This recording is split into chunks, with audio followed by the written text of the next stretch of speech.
Hey everyone, for today's video, I'll be making a Should You Summon for the newest HEROFEST banner, Grim Stella and the Great Six Witches. I'll go over each unit and talk about the banner as a whole at the ending, but starting off, Elizabeth. Her art can lower burn, disease, and poison resist by 50% for 15 seconds, which is definitely pretty strong. I wish Canary had this as it would make her a lot better, but they're pretty good debuffs overall. Her true art has a 60% chance to disease the enemy and then increases damage to the enemy by 50%. And if the enemy is diseased by the true art, it reduces their magic resist by 50% for 15 seconds. Insanely good debuffs, although it being based off of a 60% chance to disease kind of hurts her a bit. If it were like 80% or higher, she could be a lot better, but overall, she's not the best unit. She could have been a lot better. She's kind of like a discount Canary, but Elizabeth's good if you need someone to disease, although there are plenty of other units that can do it, so she's not really worth chasing after whatsoever. Next is Joker Celio. Her art has an 80% chance to freeze, gives all allies 20 arts, and cleanses allies and enemies burn. It's an insanely good art. Not only can it freeze, which helps her to get her passive stacked, but she gives AoE arts, as well as cleansing the team's burn and the enemy's burn. Good for bosses that not only burn the team, but get buffs from being burnt themselves. For her true art, it does 55,000 water damage magic, and for 20 seconds it reduces the enemy's crit resist by 100%, and then freeze and water resist by 50%.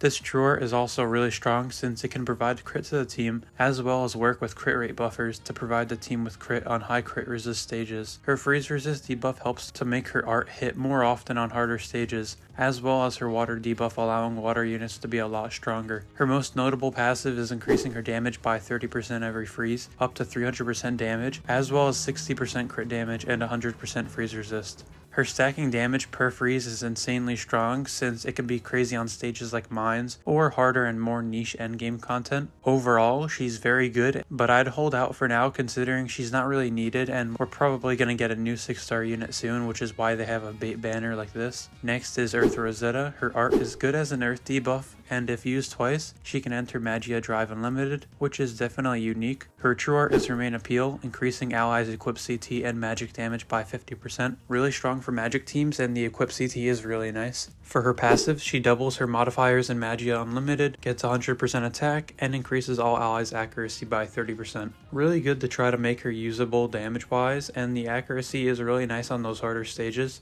Overall, she's another great pick, but she's not really needed, and if you do need a strong equip CT buffer, I'd wait for someone like Stargod Lisa, who's coming, I believe, on chapter 22 of the story. Next is Dark Riviera. Her art can decrease the enemy's dark resist by a stackable 40% for 30 seconds, which is really strong for a dark team. Her true art gives all allies 4 arts a second for 20 seconds and reduces the enemy's magic resist by 60% for 20 seconds. It's a really great true art, gives a good amount of arts with a strong debuff, the only downside being that it's type B, but it's not that big of a deal. For her passive, she gets 50% damage to demons in Magia Drive, and in Magia Unlimited, she gives all allies 3 arts a second passively, as well as 90% paralysis resist. The damage to demons is nice, and the AoE 3 arts a second is really strong, which when paired with her true art, all allies get 7 arts a second, which is really high. It's definitely going to be her main appeal when she's ran on teams. Overall though, she's a great supporter for magic and dark teams. I personally want her to try with Ions, but she isn't really the greatest unit in the world. She would be a great pickup though. Next is the final unit, Light Feetus. His art increases all allies' physical damage by 80% for 25 seconds in Magia Unlimited. Not the worst start, although it only being usable in Magia Unlimited is kinda sad, since when it's not in Magia Unlimited it has no effect and it just does damage. His true art does 100,000 light damage physical, with no effect even when he's in Magia Drive. It's interesting that it has a no effect, albeit the multiplier is fairly high for a 5-star unit. He gets 50% attack and defense in Magia Drive, and 150% crit rate in Magia Unlimited, as well as 20% accuracy. Overall, he's mid at best. He's one of the worst DPS units I've had to use before when I did my showcase videos for him. He seems okay on paper, but is horrible when you actually use him. He's not worth chasing at all. And as for the entire banner, it's fairly okay overall. The best units are, of course, Joker Celia and Dark Riviera. No one on this banner in particular is really worth chasing.